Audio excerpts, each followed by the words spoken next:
Sila nagkakainan na. Nagmamadali si Mong para ipakain ang suman. Nakamoting kaon.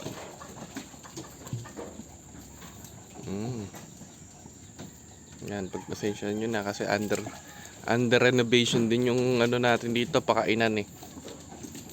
Yan. Open area to. Kita nyo guys, yung taas. Oh, yun oh. Sa ilalim ng mga puno, malamig.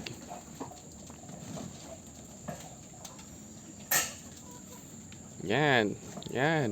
Papakan si Mang M.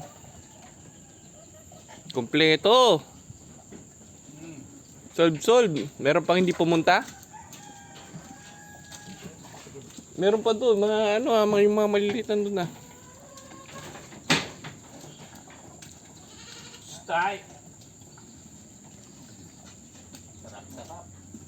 Paano yung doon sila ano? Tumikim kayo. Tumikim pa si ate. Mga bago kasi yun. Mga bagong salta. Mga bagong salta. Ayun o, kain din sila eh. Ate pa kayo Yan si Mang M. Magaling talaga magpakain si Mang M. Yan, busog sila lahat guys. Kita nyo naman oh. Busy. Alas 7 pa lang yan. Maaga pa. Busog pa agad. Yum. Paano yung sa kabila? Sige, bye-bye.